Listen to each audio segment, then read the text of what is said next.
We think that sometimes life has no meaning. But what the Gita teaches us is that every life has a meaning. The examples of living this higher Gita way of life are with us in our lives here and now. One such living example of Karma Yoga is the great Indian sporting legend Sachin Tendulkar. What should I do? This is an age-old question. It's asked by students, by professionals, by all of us in whatever stage of life. And on the battlefield of Kurukshetra, it was asked by Arjuna, who said to Bhagwan, "Give me one simplistic approach to act." Now, in his response, Bhagwan said, "It's not what you do, but it's the authenticity and the attitude with which you do whatever is in front of you that matters. It's not the action, it's the attitude." To clarify this point around attitude versus action, Bhagwan goes on to say, "Truly, none can ever remain, even for a moment, without performing action. For everyone is made to act helplessly indeed by the qualities born of Prakriti or nature. But he who, restraining the organs of action, sits thinking in his mind of the sense objects, he of deluded understanding is called a hypocrite."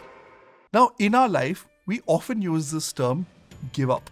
If I want to succeed in an exam, I've given up using my mobile phone. If I want to lose weight and become fit, I've given up pizzas and burgers and any other fatty, unhealthy foods. But is it really giving up? Hypocrisy, in Bhagwan's language, isn't the judgmental tone that we adopt. Bhagwan uses the phrase mithyachar. Mithya means that which is constantly changing, and char means one who is thinking about it. So Bhagwan says, if you create an external view of giving something up, but internally you are constantly thinking about that object that you have so-called given up, then you are not thinking about the truth that is changeless, but thinking about that mithya which is constantly changing.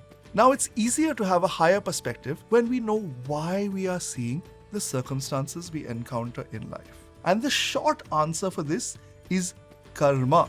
Now, typically we understand karma in two ways. One, we think of it as punishments for actions that we have undertaken in the past. But what we don't realize is that all situations, whether seemingly good or bad, have been created for our spiritual evolution. In and through every situation, there is the opportunity to learn. And what might look as a terrible situation to someone on the outside might be a fantastic situation to us on the inside. So, for example, a few weeks ago, I ended up fracturing my ankle few days before I was due to travel in India. And obviously on the face of it, it was a terrible event because there was a lot of pain and there was a lot of logistical challenges and I couldn't come to India. But over the last few weeks, it's been a fantastic blessing because it's given me the opportunity to go deeper into my meditation practice, go deeper into my Shastric study and create these videos that we're watching today. So who is to say that karma was a good thing or a bad thing? Another misconception that we have about karma is that it's only about the circumstances we encounter in life. But karma manifests in many, many ways. Karma manifests as our thought, karma manifests as our situations, it manifests as the people we encounter, so much so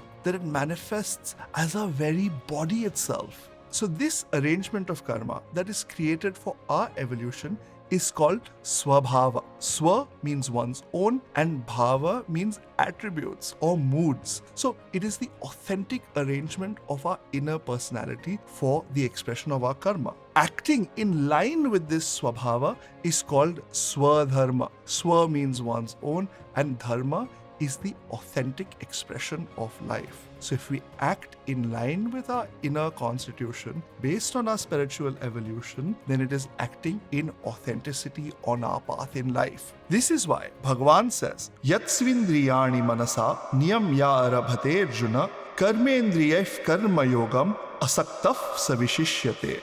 Whosoever, controlling the senses by the mind, O Arjuna, engages his organs of action in karma yoga without attachment, he excels. And building on this, in direct answer to Arjuna's question of what should I do?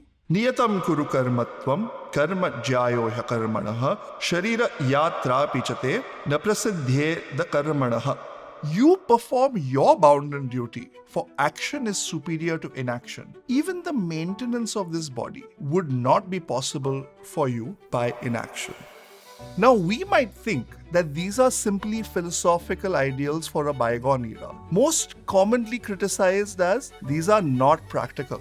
But the examples of living this higher Gita way of life are with us in our lives here and now. The examples that you might not even expect. One such living example of Karma Yoga, as described by Bhagwan, is the great Indian sporting legend Sachin Tendulkar. Now, Sachin Tendulkar is such a great hero that pretty much everyone who grew up when he was playing has some core memory associated with Sachin.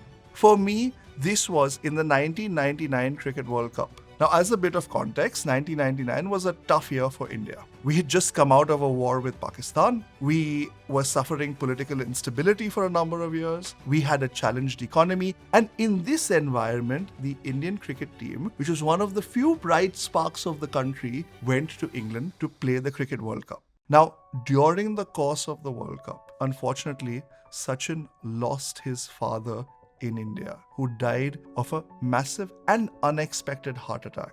In the middle of the tournament, Sachin left, came to India, attended the funeral, stayed in India for a few days, and then returned to play for his country.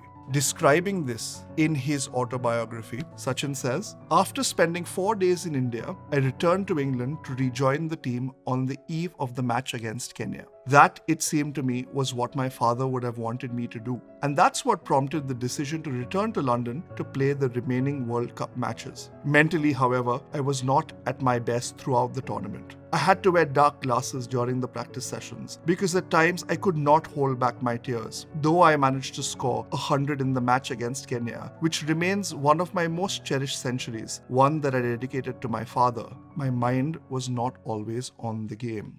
Now, Sachin is characteristically unassuming, but the 140 not out that he made against Kenya was one of the most memorable matches by any Indian player in living memory. At the end of that century, when Sachin lifted his bat and looked to the skies, there was not one dry eye in the stadium or at home.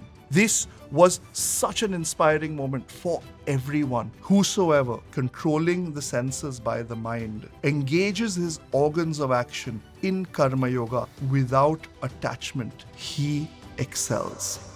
Bhagwan's words are not just a theory, but they are embedded in our psyche. Whether or not we have read the Gita, we are able to live this life because we have living examples in front of us. This secret of excellence is no secret at all. It is available to all of us. We think that sometimes life has no meaning. But what the Gita teaches us is that every life has a meaning. Every life has a purpose. And these lessons, as we distribute them on YouTube and through other platforms, are yours to share more broadly. So can I ask that you subscribe to our channel, and if you have already done so, to share them more widely. And if you want to learn Bhagwan's guidance on how we can live a purposeful life in the Bhagavad Gita, then do join us in our next video. Namaste.